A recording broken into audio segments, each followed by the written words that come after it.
Welcome to another edition of Cooking with Ed. Today we are going to make homemade pastrami. Now, making homemade pastrami is really very easy to do.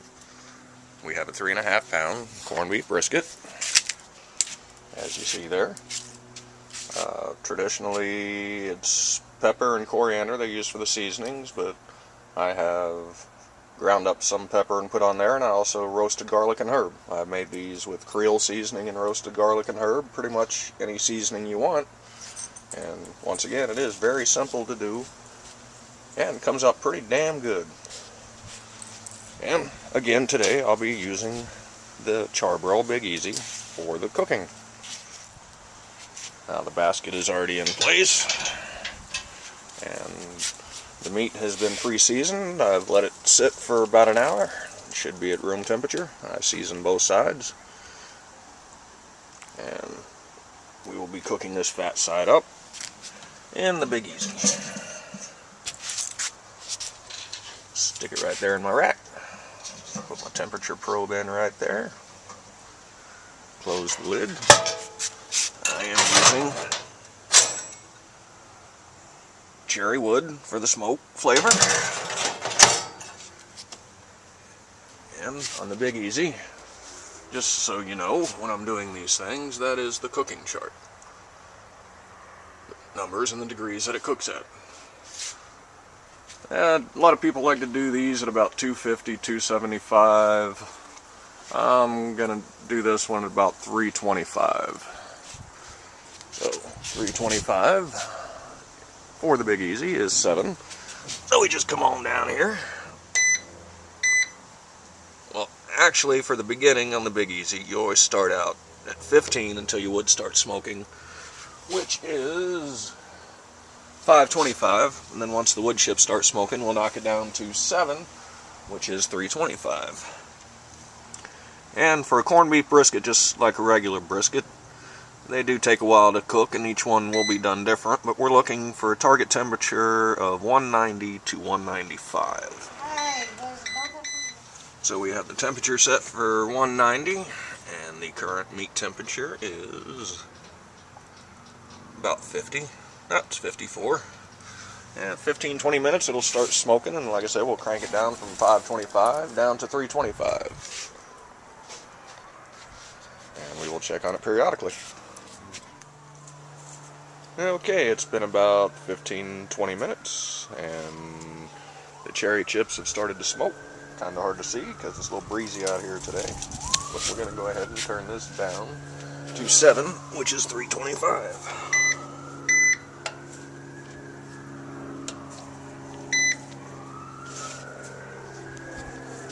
Yeah. I'm thinking this will probably take about 7-8 hours. Not 6 to 8. We'll check on it periodically. We will see. Okay, it's been on about 40 minutes now. As you can see, them wood chips have taken off rather nicely. Even with the breeze, you can see plenty of smoke. And at about 40 minutes, we are from 54 to what it was. We're at 66. So, everything's going good. There's my Weber. And there's Old Faithful back in the background. So, everything's going good and smooth. And love the smell of cherry wood smoking. Well, it's been just a little bit over 4 hours. And our pastrami is at 165. So I reckon in a couple more hours he'll be done. And Julie decided she wanted some chicken salad, so she marinated some chicken breast and Italian dressing and garlic. And we're going to throw them on the Weber.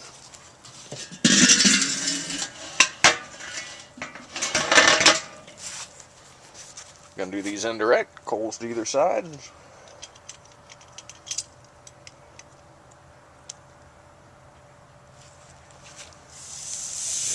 Put these on here right in the middle.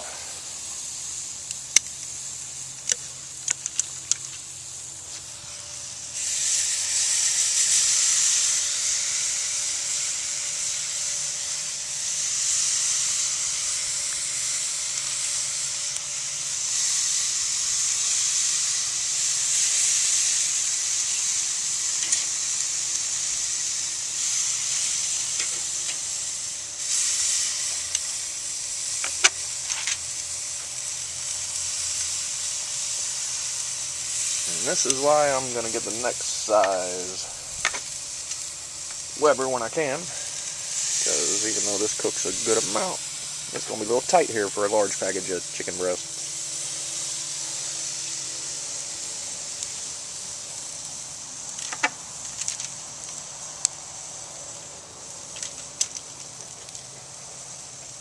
And we're going to throw a pear branch on there for a little smoke flavor on that.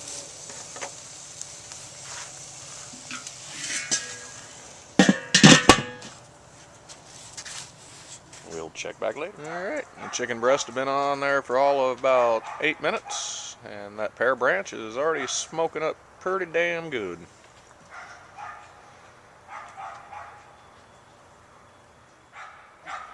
So between the Weber chicken breast and the pastrami on the Big Easy, we got it going on, I reckon. Well, just check the chicken breast, and they're coming along good. We just flip them over, and I reckon they'll be coming off here in about 5 to 10. So everything's going pretty damn good. And our pastrami is now at 171. So won't be much longer. Everything will be done.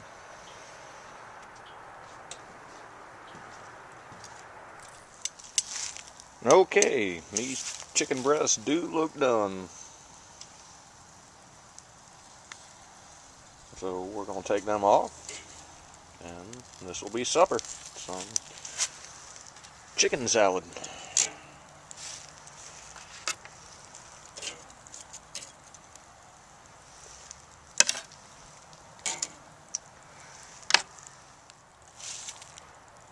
I reckon we're eating good here in St. Augustine tonight. These two on the edge, I'm just going to put over the coals just for a couple minutes. Yeah, we'll leave them right here. Bring the rest inside. Just give them just a little bit more. And this is the finished product of the chicken breast. Okay, we have hit 190. So let's see what we have here. A little dark in there. Take out this probe.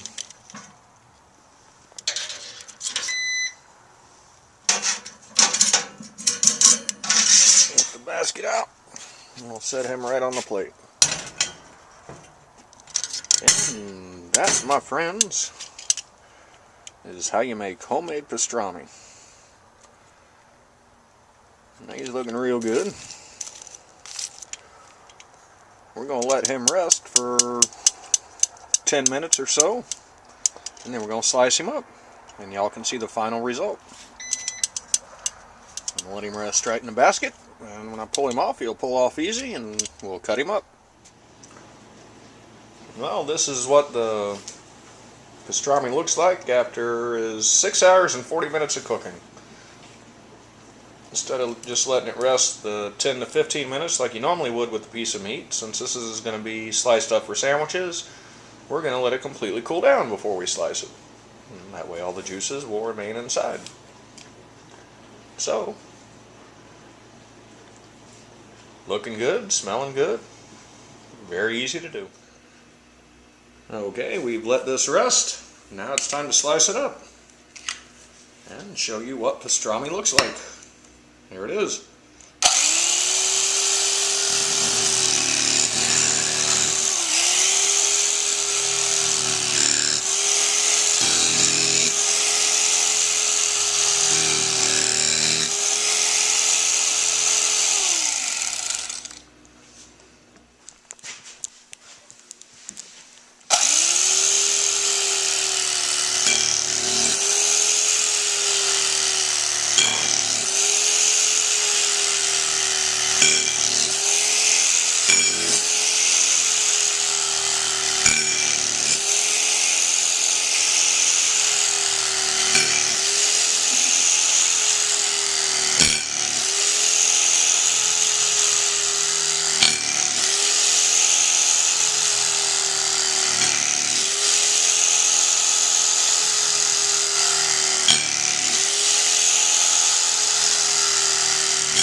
As you can see, when I first started slicing, I was going with the grain. I had to reposition. Good stuff.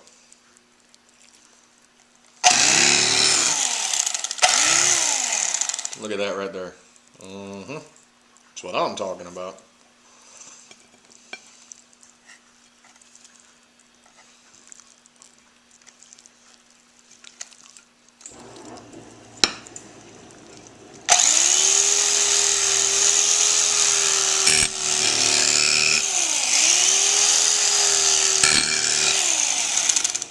Supposed to be a Christian left.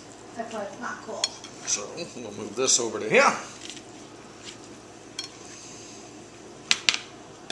And we'll keep cutting him up.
Alright everybody, that there is how you make homemade pastrami. And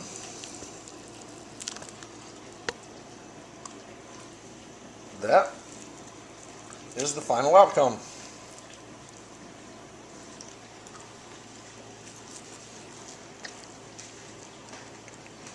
Hell yeah, that works. Give it a shot, try it out. You're going to be happy. And Gingrich West 2012. That's all we got left.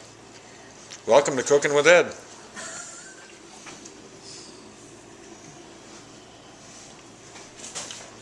What is your opinion? Good taste of it.